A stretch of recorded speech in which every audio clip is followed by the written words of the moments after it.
Welcome to the Theology in Progress podcast, where we want to grow in Christ through every conversation. Do you have doubts and questions about the Christian life? Join Chris, Brandon, and Josh as they tackle the tough issues to gain clarity, find answers, and become better disciples of Jesus Christ. Welcome to the Theology in Progress podcast, where our goal is to ask the questions so that we can gain clarity on tough issues and become better disciples of Jesus Christ. I'm your co-host, Chris. And I'm your co-host, Josh. And today we have a wonderful, excellent interview with one of our former, I don't know, I just lost the word. Classmates, that's the word. I was like, he's not a colleague, but yeah, classmates. We went to CBC with him. His name is Chase Replogle. And Chase is a bi-vocational pastor. And so if you're not familiar with that means, what that means, Josh is going to talk. With what that means, it is a pastor who's in ministry and also works a full-time job. Sometimes we refer to it as like a tent-making ministry. Yeah. Where you have, we get that from Paul in the New Testament, who was a leather worker on the side. Mm-hmm. And so he would be making money working as a leather worker or tent maker, trying to pull funds in so that he could actually go out and do ministry, in addition to the stuff that he was given by the churches around him that helped him out. But anyway, so Chase is one of these bivocational pastors, much like you and I are, and he's trying to figure this life thing out and trying to stay faithful to what God's called him to do while staying busy all the time. Yeah. And that's a tough thing that a lot of Christians face, is how can I stay faithful to what God's called me to do when I have this really busy schedule that keeps me from doing these things. That's right. And he's got a lot of great tactical, practical tips that you can exercise on immediately, a lot of great insight questions. So this is one of those episodes where if you have a pen and paper close to you, I would suggest grabbing that and get ready to write some of these things down, because they are really worth taking notes on. And check out the show notes, though, because you're going to want to check out these resources. You don't have to take notes on that stuff. But it's an excellent interview. I know you're going to get a lot out of it. So here's our interview with Chase Replogle. Okay, today we are here with Chase Replogle. I think I'm saying your last name correctly. That's how you say it, right? Replogle. You nailed it. Anything that starts with an R is close enough for me. Chase and I had a couple classes together. I think we sat next to each other in Greek, and I remember you giving the entire class kind of a linguistics lesson on how to pronounce your name. So yeah, unfortunately, I didn't learn Greek that well, so that was probably the end of my lessons in that class. Well, we got your name anyway. Got something. All right, so today, Chase, I'd like to talk about how to be a Christian with a busy schedule. I know one of the things that a lot of Christians face is the challenge of trying to commit to being involved in church and trying to commit to spiritual disciplines and spiritual growth when they have these busy schedules that don't allow them to do anything. And so I think that's going to be a really beneficial conversation for a lot of different people. I know Chris and I are both kind of in that boat of working full-time jobs, trying to plant a church, and trying to do things here at Theology in Progress, and even we sometimes find it tough to do the things that we want to do in our Christian life. So maybe tell us a little bit about yourself and what you've been doing for the last 5 years or so. Yeah, why you picked me to come on and talk about this? Because I'm busy and I'm trying to figure it out too. I am a bivocational pastor, as you mentioned. I have a congregation that I have been with. We planted the church almost 5 years ago. It'll be 5 years this summer. And the church right now, it stipends me for about 1 day a week. Usually Fridays are the days I work on church stuff. And then the rest of the week, I am a freelance web designer and developer. A weird combination, I realize. It's just something I sort of stumbled into and enjoy doing, honestly. I've never looked at it as something where it was like I was suffering through it so that I could pastor. The two tracks have worked really well for me. So I do that, and then also have a 2.5-year-old little boy, and we're expecting, it could happen even today. She could knock on the door, so we're about a couple weeks away from a due date on a little girl. So things are about to get even more busy, so a good time to be talking about this. Great. So what's like some of the challenges that you face with being specifically just like a bivocational pastor? Yeah, I mean, I think probably the best place to start too is, like, if we could be frank, I mean, you guys weigh in on this too, but it's hard to make a living. So, you feel like just making the money you need to make to be able to provide for your family and to kind of hit goals that you have financially, and that is a full-time job no matter how you're piecing that together. And so a lot of what I feel like we run into is there's just a lot that has to be done. And then you feel like, okay, now I'm trying to pastor, or I'm trying to read, or I'm trying to grow in my faith and put some things in practice. And how you go about trying to balance those things with so much of the pressure of just life, it ends up causing, sometimes the fact we're even talking about this, I think that's probably the best we hope for with this conversation, is just to kind of explain where we are and how we're going about it. Because I don't know if it's something you can say, here's 4 steps to simplifying your life, although that would make a great blog post, right? Yeah, and then just like I put these in, and now all of a sudden I've got like the right amount of pay I need, and I'm like the perfect dad I want to be, and I'm balancing my relationships, and it never seems to be that simple of a process for any of us. And there's probably a misnomer that, like, as a pastor, you just sit in your office and pray and study scripture, but the truth is, relationships and just administrative and all the tasks that come in as a part of it, that those start pressing in on your time, and then you start battling just against yourself, who tends to be slow to do the things that you want to do or you should be doing. And I think all of us struggle with just our lives becoming so busy. You think that's an American thing, or is it a 21st century global thing? I've been born and raised in Missouri, so I probably don't have the perspective to speak too globally on it. I think technology leads us to believe that we can get more done and accomplish more than sometimes we really can. There's so much opportunity out there. I mean, I see it just because I work online all the time too, that there's so many ideas, and we have so many things we would like to accomplish or do, and we're constantly seeing new hobbies and new things to buy and new things to read and new ideas to process. And just the exposure to so much around us can sometimes, I think, even make us feel more busy than maybe in reality we need to be, or we actually are. So I think that the technology piece, I think it is playing a role in making us busy. And I think I would say, like, so much of technology is supposed to make us more efficient, right? Like, buy this app and it'll simplify this. And then as soon as that's simplified, you just like take that time and like start spending it on doing something else. So nothing ever feels like it does get simpler, right? We just piece more and more of these things together and think we're accomplishing more and more in the end. Yeah. You mentioned blog posts. You wrote an excellent blog post about being a bivocational minister and how to balance that time, and you got into a little bit more details in your struggle. And there's a couple points on that post that I'd like to hit on that we're talking about. One of them was you talked a lot about priorities, and you really have just had to get laser focused on what your priorities are for your church, for your family, for your own business. And even though there's not a 4-step blog post on how to manage all those things, because if there was, I would read that.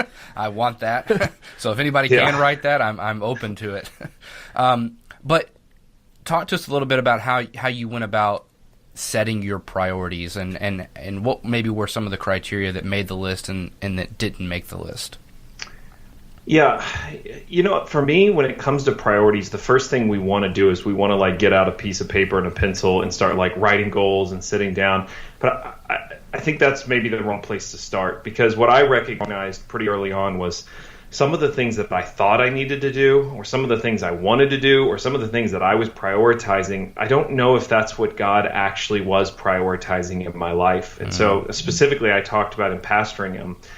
You have a tendency, but I think this is true even in other vocations or even in life itself. We have this tendency to start imagining what we want our life to be, and then to stacking up all of the expectations of how we're going to get there. And then all of that pressure starts weighing in and creating this busyness. And part of what I was discovering with pastoring is so much of what I was dreaming about or envisioning about being a pastor might not actually be what God was calling me to do at all. And so it sent me out on this kind of effort to say, okay, talk about priorities. God, what is it that you are prioritizing in my life, and where do I see evidence of that, and how do I give myself to that faithfully. I'm going to mess the quote up, but Thomas Merton had a quote that struck me a while back, and I'll paraphrase. He described all of our busyness as a kind of laziness, an unwillingness to really wrestle. And he said, I do remember the phrase he says in it. He says that help me distinguish between the activities. Help me distinguish between activities that are not actually demanded of me and the ones that are. And that for me is the task of priority. So much of what I feel like I need to be doing or I want to do, or these activities that are consuming my time, they might not, it's hard to say this, they might not actually be things I need to be doing. They might not actually be things that God is asking me to do, but I'm using them as my own sort of way of trying to make happen what I want happen in my life. And so for me, when it came to pastoring, I really just tried to spend some time saying, okay, if I set aside the entire work of making this church bigger, if I set aside all of the work of becoming a somebody as a pastor, and I just say, God, what have you put in front of me, and what are you asking me to be faithful to? And for me, that came out to, I want to preach well. I want to go into the pulpit knowing a passage of Scripture and knowing how it impacts the people I'm preaching to. And the second thing, I want to know the people that are sitting in front of me personally. I don't want to treat them as just an audience. I want to be growing. I want them in my home for dinners. I want those relationships growing. And then 3, I want to carve out time for prayer, because if I'm not praying, I know I'm going to be overlooking this stuff and missing how the priorities stack up. And so that's led to, I think I said in that blog post, our church is really simple, like really simple. We most Sundays our setup is I have a cardboard box with like an iPad and an Apple TV we use for lyrics, and then an offering box, and that's pretty much what we carry in to set up on Sunday mornings. But that's part of that's been intentional, part of it's evolved that way, but it's done that because of me trying to wrestle through not just what do I need to do to accomplish my goals, goal setting, but God, what are you putting in front of me and asking me to be faithful to? And can I strip away the other things, the other activities, to just really give myself in faithfulness to those things? Yeah, that's really good. Yeah, some days that goes well, and some days I mess it up, right? And there are days that things start weighing in, and I start feeling the pressure of it or the anxiety of it, and I miss the fact that it's really not what God has in front of me, something maybe I'm dreaming about. Yeah, and I want to highlight one point that you make, and it's very unique. I don't think we get that. We definitely don't get this in the world, and I think less often than we need to, even in the church. You know, I asked you about priorities, and rather than go, and there's a lot of books out there that can teach you how to priorities and start with lists, and all those things can be good exercises. But I love that you focused on immediately, what does God have for me? You know, what is it that His will is, rather than trying to find and determine what our own will is. And I also want to make the point, because, again, we're ministers here somewhat talking, but all of what you're saying is extremely applicable to people that aren't ministers. Mm-hmm. And so, because what I hear you really saying is that, I mean, you really have to figure out how to balance your spiritual life with your work life, just like any other normal person, you know, I quote normal, that works a 9 to 5 or any of that. Yeah, somebody who's not called a full-time ministry. Yeah, I do it in my freelance business all the time, building websites. I mean, there's a lot of ways that I could go about, especially because I'm freelance. I mean, I work from home, which is great. I love, but it literally means I could work all the time. Like my office is a few feet from where I'm eating dinner and a few feet from where I go to bed at night. And so it would be real easy when the wife and kids fall asleep to come back in and keep working. And so a lot of this for me, it's that same process of saying, okay, God, I've got this little business that I'm running. What are you putting in front of me that you want me to be faithful to? And I do think that question has impacted even the kind of clients that I've worked with and the kinds of projects I've said yes and no to, and ideas that I have in my brain that in my mind could make money that I've intentionally said that's not the road God's leading me down, because there's other things He's trying to do here. So yeah, I think you're right to say that process of, God, what are you asking me to be faithful to, and help me be faithful to it. It applies to how I think about being a husband and how I try to think about being a father. It really does it is the call of being a Christian in a lot of ways. Yeah, and those are really tough questions to ask, especially when kids are involved, because I've seen a lot of families who say, well, I have to do this for my kids, I have to have them involved in this activity, we have to be at school for all of this stuff, and we have to get them to church so that they can be involved in all of the kids' activities at church. And before you know it, the adults' lives are condensed down to what their kids are involved in. And so, I mean, how can you ask that question, God, what do I need to cut out, when everything that you're doing is for your kids? I see that a lot in other families. It's a big problem in the church. I've seen for like the entire summer, some families would just be completely gone because their kids were so involved in, either in football camps or cheerleading camps, baseball, competitive baseball, and whatnot. But see, I wonder if that's us not being good at asking those questions as a family too. I'm sure it is. Yeah, I mean, what is, like, for us, the way I think about our church and the way we process it with our kids is, like, I don't want this to just be something Dad does, so we have to go to it, right? Like, this group of people is something that God has put in front of our family to be faithful to, and as a family, that's one of the things that we're going to strive to be. So that's not easy. I remember those days. I was busy. I had all sorts of extracurricular activities too, and I'm sure there's plenty of services doing it. Yeah. But at least, like I said, I think all this podcast can hope to do is just ask these questions and ask them of each other, because it's going to work itself out in some different ways. And I think in different seasons, it's going to look different. But how do we just keep that in front of us, right? Mm-hmm. Yeah. And I think in the interest of asking that question, one of the things that you could always ask yourself is I'll qualify it afterwards. Where you put your time demonstrates your priority. And so if you are putting your time in some things and it's taking you away from, practicing spiritual disciplines or in spending time with your family or being at church for, prolonged periods of time, I think it really starts to demonstrate that there might be something off. And now the qualifying point is it's not necessarily just a numbers game when it comes to time. It's not like, I've got to spend more time in prayer than I do anything else. That's not the point. But I do think if you routinely feel yourself not doing those things that you should be doing, that's an indication that there's a problem and you need to evaluate what's really going on. Yeah. And for me, that evaluation is always, I'm surprised that people are not more suspicious of themselves and their own motives. We imagine that we're really good at setting goals for our life and working towards them. But I think if you looked back over the big pivotal points in your life, most of them are not things that we strategically crafted and made happen, right? No.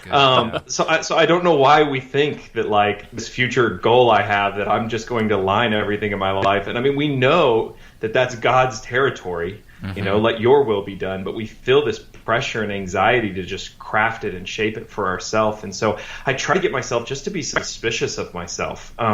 Instead of just saying, like, okay, here's a set of 6 tasks I need to prioritize and which 2 need to go. I don't think that's digging deep enough. I think you have to say to yourself, why do I feel the need to do this? Why is this making me anxious? Why am I stressed about getting this thing done? And even really good things, I think you have to delve and push yourself really deep to say, am I trying to accomplish something or make something happen that in all reality I should just be putting in God's hand? I think that's what Merton's trying to say. Am I taking up activities that are not actually demanded of me, that aren't actually even my domain to be operating in? And so often when I get that suspicious with myself, so much of what I find myself worrying about or anxious about or pressured into, I just come to realize if I did it or didn't do it, it probably wouldn't make that much of a difference in the end. I mean, isn't that kind of, you tell me, but that's a big part of how I think about what Sabbath is. I mean, Sabbath for me is just intentionally stopping and recognizing that the world continues to turn. Even when I take a day off, when I accomplish nothing, life continues. My kids keep growing. Things continue to happen. Like, this entire world does not turn on what I've accomplished today. And one day a week to remind myself that God's doing something much bigger than what I'm doing, I think helps us start put our own lives and our own plans into a bigger perspective. Yeah, this is a really great continuation of just the stuff that we've been talking about, especially last week with Jeff Sandstrom, where we see he had all these great ideas for his life. He wanted to become famous and everything else like that, and God's led him down a totally different path, and every step of the way has been he and Erica saying, "Oh, okay, we'll do this, God." I don't think it's it, but we'll do it. Yeah. And when you think about how many people, I think of testimonies or pastors of people that get up on stage, and they always give that testimony of, I went down a completely different path than I thought that I was going to. I couldn't have imagined that I would be doing, if you'd asked me 5 years ago if I'd be doing this now, I would have said something totally different. And I love that you said that, because even, we just passed New Year's, and so I'm going through this whole thing in my own life of saying, okay, what's the priorities? What's my goals for this year? So what's my 5-year goal, 10-year goal, maybe? And I came to this realization that, in Scripture it even says, don't say that you're going to go here or there, but say if God wills it, or, if it be possible, then that's what I'm going to do. But don't presume to know the future in the mind of God and determining your own destiny. And so I did. I started thinking about a 5-year goal, and I asked myself, would I even want to end up in 5 years where I want to go versus where maybe God would want to take me? Yeah. I mean, if he can do above and beyond what I can imagine or think, doesn't it reason then that his destiny or purpose for me and my life was probably going to be much more fulfilling? However you define better is irrelevant, but more fulfilling in following his plan and purpose than mine. Yeah. And then it becomes a trust issue. Total, and it's very hard to do that. It's not an easy thing to do. Well, and trust is one of those things too. I might say it forces you to receive as much as you're trying to make happen. And if you really think about so much of life, so much of what makes up life is something we receive from God. I didn't pick this family I was born into. I just found myself with them, with the call, by the way, to honor them and to be a part of it. I didn't pick the kids that I have running around my house. They were given to me to steward and to care for. And we imagine we pick a spouse, but I think the longer you're married, the more you come to realize that being married is learning to discover a person, most of which you didn't fully even comprehend when you married them, right? It's learning to accept a person and them accept you with the more details you end up finding out. And so much of what's valuable in life are things that we accept and say, okay, God, I'm going to be faithful to this and I'm going to embrace it. And I think if we can recognize, now it's not to say if you're in a terrible job, like you have to just stay at it your entire life, right? I think God moves us and does things and changes things. But I want my attitude to be, especially today, right? Whatever's in front of me, I'm just going to put my hands to it and do it to the best of my abilities and embrace it and be faithful to God in it and trust that he's doing something probably bigger than I could comprehend and for sure bigger than I could plan and set out goals to make happen for myself. Yeah. It's funny, in conversations that I have with just everyday church people who are trying to live out their Christian lives, it seems like there's this pressure for them to have it all figured out in advance. So like, for example, I was talking with someone the other day and they were saying, I feel like I should have this Christian life thing figured out right now, so that I can move forward and do what God's called me to do. And when we're talking about priorities and setting goals for your life and trying to follow God and all of that, what I'm finding in my own life is that God isn't so much interested in making me 100% perfect today. He's interested in me following him on the 0.02% path of moving towards becoming more like him today. It's the little things that we do every day and in showing that we trust him that really move us forward to becoming more like Christ. So when it comes to issues like trying to figure out why you still struggle with sin, or why you still don't seem to be able to make it to church more than once a month, or why you can't seem to find time to read your Bible with your family, I'm finding that God's more interested in helping us see the little steps that move us closer to that, rather than all of a sudden changing our lives and making us perfect instantly, which, I mean, he does every once in a while, but... But I think too, God's, we're in grave risk if we come to the conclusion that we figured everything out and we have a handle on this God thing, and now we're ready to go on living with all the right, the right priorities. That's how we turn into the worst forms, the most egregious forms of sort of self-righteousness, right? So I think what God's trying to do is he's trying to say, in the same way, I mean, you guys were all three married, in the same way that, this relationship with a spouse is evolving through seasons and changing, and as you start having kids, it fluctuates. And I think God is calling us into a relationship with him, and we'll never have a spouse figured out because we're always evolving and growing and life is changing around us. And God is not saying, here's the 12 disciplines, Chris, you will practice in your lifetime. Start one a month from now on, and then in 5 years you'll know you've arrived, right? We never do. Like you go meet with or read some of the great writers in their late ages, and they're still thinking and still growing and still evolving. So, and that is, I think you asked earlier if it's an American thing. I think it's this idea of the American dream, that you can arrive, that you can reach some goal and obtain it. And I just think that stuff is deadly to our spirituality. This what I'm doing as a Christian is not like that. There's not a goal that I set and I arrive and now celebrate that I've accomplished. It's a relationship. I'm trying to just grow deeper into enjoying God and being more faithful to serving him. Yeah. And that's especially important for full-time pastors. If we want to shift the conversation back to that side of the conversation for a moment, I was reading another article just yesterday, the day before, about a pastor in Tennessee who's stepping down because he was broken and tired of doing ministry. And it seems like the American dream seems to step in and take control of some of these pastors' worldviews and say, you're in this to reach a goal of becoming the biggest megachurch in America, or you're in this to reach 100 million people in America for Jesus. And I think especially for pastors in full-time ministry, setting aside that time to just relax and let God be God in your life as you're following him along this path of what we call ministry is one of the things that really keeps us healthy and being able to do things like stay in a full-time job and plant a church at the same time.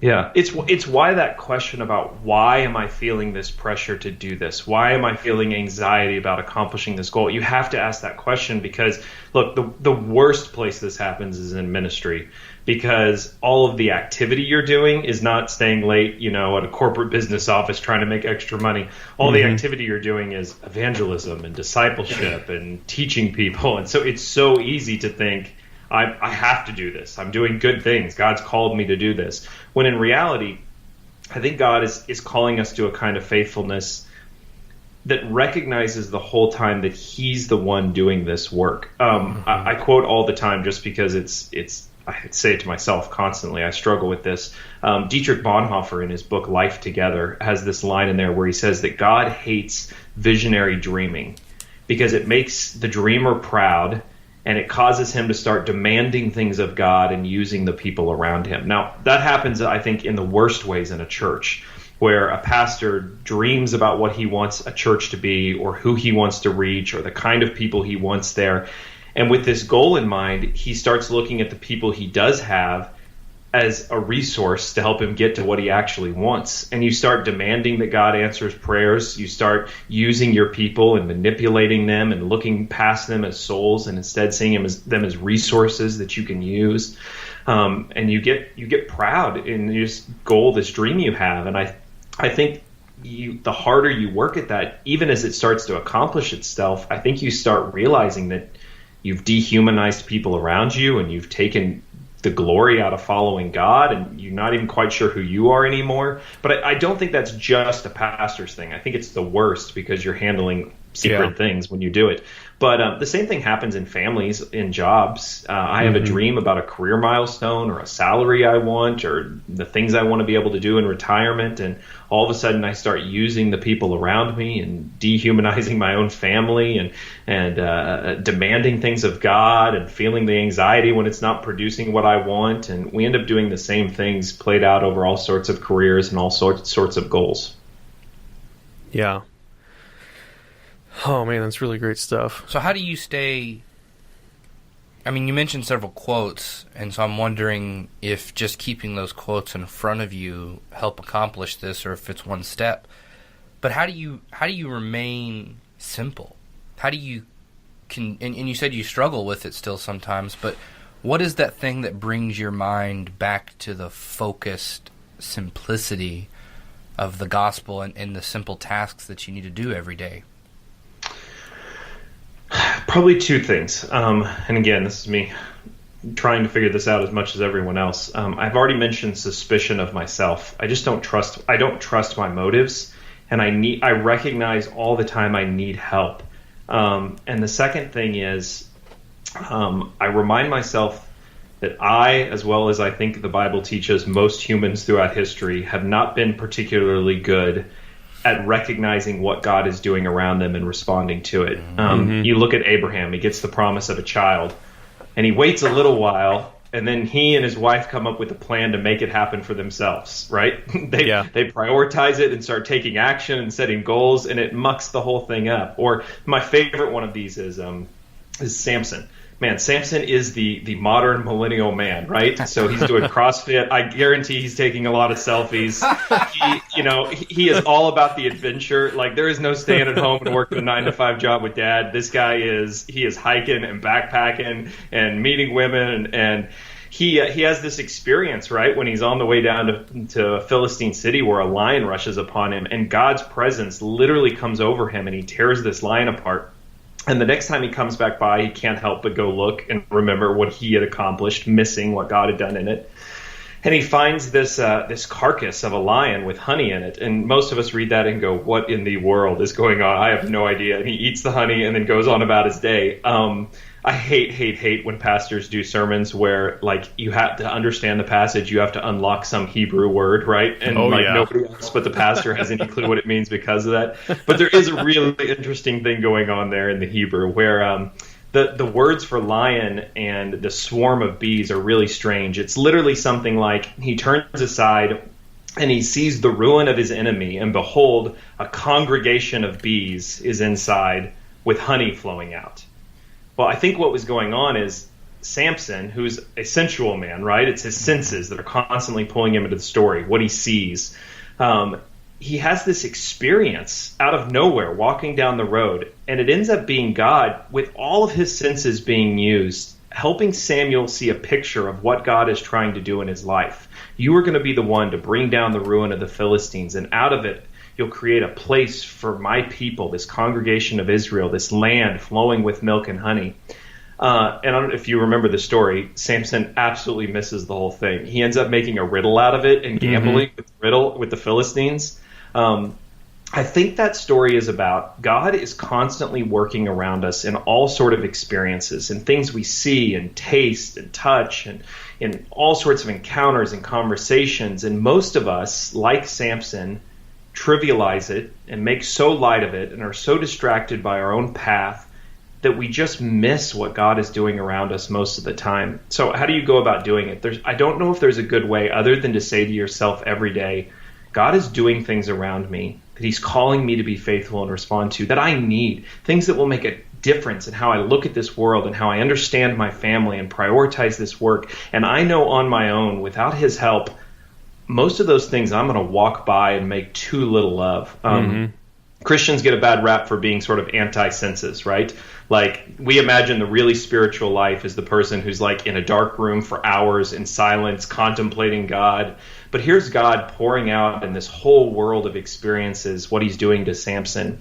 And Samson's issue isn't that he makes too much of it. He makes too little of what's happening around him because he's too distracted by where he imagines he's going. I just don't want to fall into that trap. I don't want to eat the honey and start making jokes about it and miss that God is trying to show me something so much bigger about what he's doing in my life.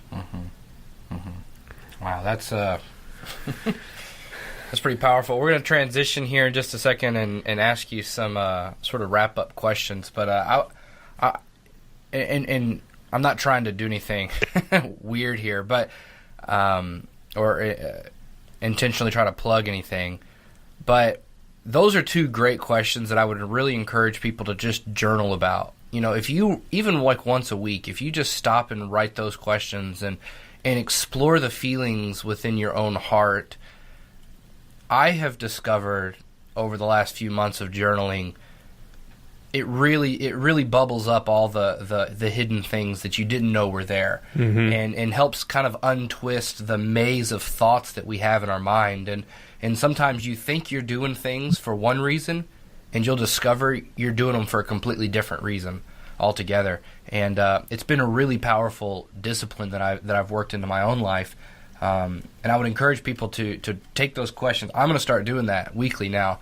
I'm going to ask myself those two questions right there of be skeptical of myself and where do I see God working around me. Really great stuff. All right, so Chase, we like to kind of leave people with some of the nuggets that the people that we have conversations with have found throughout their lives. So personally, what's the most valuable thing that you've learned as a Christian so far? This can be from anything that you've studied or learned or experienced. What's the most, if you had to condense the most valuable thing you've learned as a Christian down into one thing, what would it be? Yeah, it's good. I bet you've gotten some great answers on that question. I mentioned before embracing these relationships, this stuff around me. For pastors, for me, that means just embracing this congregation exactly the way it is that I'm called a pastor. But for me, if I sum that up as a big answer, it would be what it means to die to myself, and that there's actually an incredible joy in just embracing what God puts around you without feeling the need to make something more out of it. And then if you could require every Christian to read 2 books, which would they be? Whew, that's a good one. I like to read. As you can tell, I've been quoting a bunch of random stuff. Yeah, I like it. I'm impressed. You're growing my reading list, though, a little too. Yeah, I like to read. So, right now, that book, Life Together by Dietrich Bonhoeffer, I quoted, is super short. It was written in the 40s as Bonhoeffer was running an underground seminary in Nazi Germany. But so much of that book is about, it's a little hard to get through at times, but, how do we support one another and live in community with one another and share and pray for one another and not take advantage of one another, see each other as souls, as people that God's working in. I think we need that one in a pretty big way right now.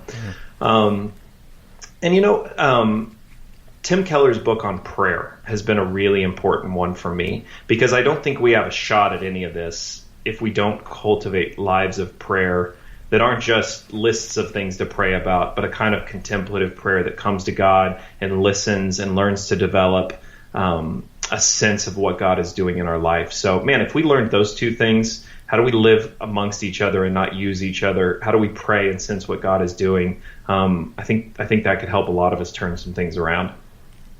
Yeah, that's really great. Well, maybe just tell us a little bit about where our listeners can go to find out more about you and what you're doing at your church plant, or maybe if they want to get in on this freelance web designer who's looking for work. Yeah, you can always find me on Twitter, although you can't spell my name. I know it's Chase Replogle is just my Twitter handle, Replogle, or that's just my email address too at Gmail. So you can reach out to me that way. That's my personal one. So anyway, I'm on Facebook. Anywhere you look, you'll eventually track it down or ask someone, and then I'd be more than happy to answer questions, talk about a website if that's what you need to do. Got to feed the family. So. And we'll have all this stuff in the show notes or links and correct spelling for, if you have to type it in a few times and it won't come up. But there's actually a manufacturer of globes, Replogle globes. They make like all the really nice ones like in the president's office and stuff. But unfortunately, I've never inherited the company, so I don't know if it's family or not. I keep waiting, but... That's great. Well, Chase, it has been a pleasure to talk to you today. You've shared a ton of great wisdom and insights. I've loved it. I feel that you really have fed my soul this morning, and I'm looking forward to put into practice some of the things and tips that you've given and read some of these books, man. Yeah, they're going to be really great. We actually get a chance to practice it. We have our house church meets tonight here in a few hours. That's so true. We get to put it into practice right away, so that's great. Yeah. Well, let me say, too, thank you for what you guys are doing. So it's people don't know it's 8:30 in the morning when we started this thing on a Saturday, and you guys are up together with mics hooked up, and you're not doing this because of the lucrative cash flow that comes pouring in from it. You're doing it because you want to help people, and God's put it before you, and I think you sense the commitment to faithfulness to that. And even, you guys, Theology and Progress, I think you're on to something, because so much of what we're trying to do here is just figure it out. All you've heard us do today is just talk about how we're trying to figure it out, and it's always in progress, always a journey, right? Always a pilgrimage. So thanks for what you guys do. I know it's a lot of work. We appreciate it. Thanks so much. All right, well, thanks for listening so far on the Theology in Progress podcast episode this week with Chase Replogle. And that was probably one of my favorite episodes so far this year. Definitely. I mean, that was... You can really tell, though, that Chase is a fellow learner in the whole thing. Oh, yeah. And that he's thought about this a lot. Because it wasn't just platitudes. It wasn't just, off the wall, off the shelf thinking. I mean, it was really deep and different. Yeah. It was different. Yeah. You can tell he's been trying to work through this just like everyone else has. Yeah. And, man, I think I really appreciated most the tip to stay skeptical of your own motives. Mm-hmm. I mean, as an introvert, I stay in my head a lot anyway and doubt myself a lot, but staying skeptical of my motives in how I'm trying to live out the Christian life or what I'm trying to do to become a better disciple of Jesus Christ or anything is something that I'm really going to try to take to heart, because when I do that, it allows me to step back from myself, from my own internal conversation that I have going on all the time, and say, God's still in control of this. And I can actually mistrust my own motives. And when I do that, I can rest in the fact that God's got this under control, and that the community of believers that he's put around me is there for my benefit to help me through this as I try to become a better disciple of Jesus Christ. So that was by far, I think, one of the most valuable things that I got from this conversation. Absolutely. And it's true, we lie to ourselves all the time. All the time. And we believe it, which is actually the weirdest thing. And so being skeptical is such a valuable asset to our thought process. And not only that, though, we get the question a lot, and we all ask it, is how do I know if I'm hearing the voice of God? How do I know when to act or when I have heard?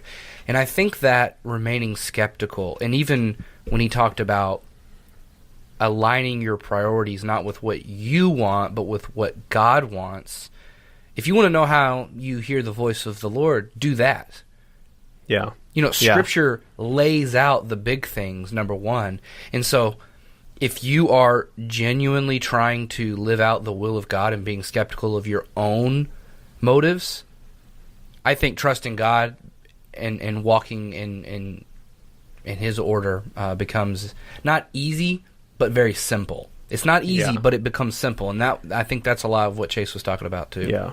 And that requires you to let go of your own goals, let go of any preconceived ideas that you might have about what your life should look like or what your family's life should look like, and saying, God, what do you want this to look like? Because he may have different plans than you do. Absolutely. And like you said earlier in the interview, who's to say that those plans aren't above and beyond anything that we could ask or even imagine? Yeah, why would I want, and it's hard, I struggle with this, but why would I want what I want rather than what God wants? Yeah.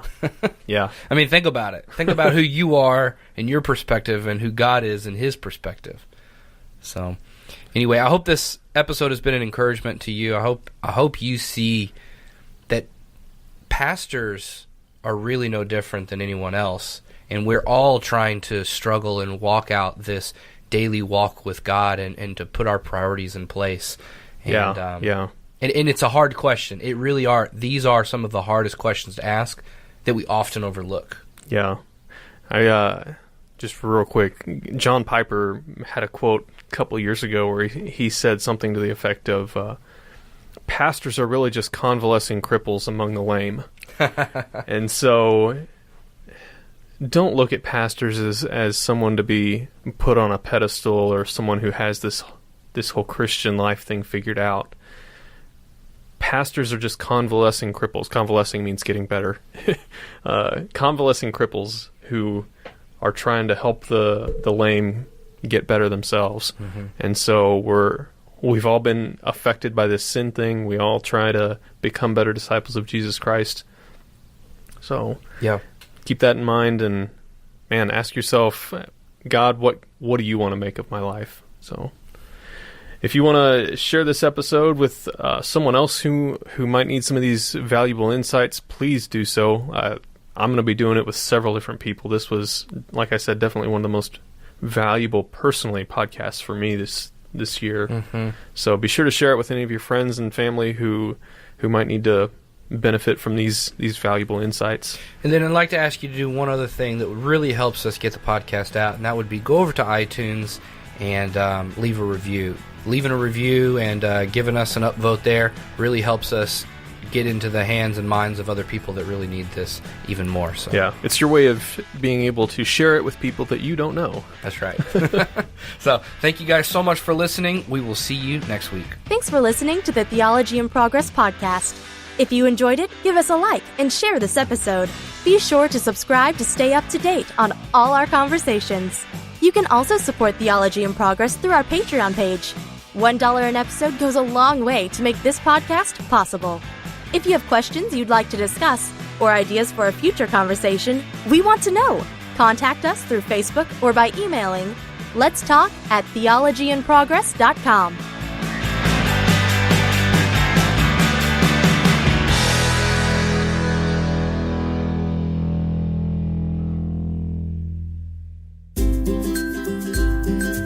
This episode is brought to you by the Daily Growth Journal. Grow in Christ by journaling just 10 minutes a day. This journal asks focused questions each day that help you develop gratitude, discover your purpose in Christ, and find new ways to serve others. You can pick up the Daily Growth Journal by going to dailygrowthjournal.com.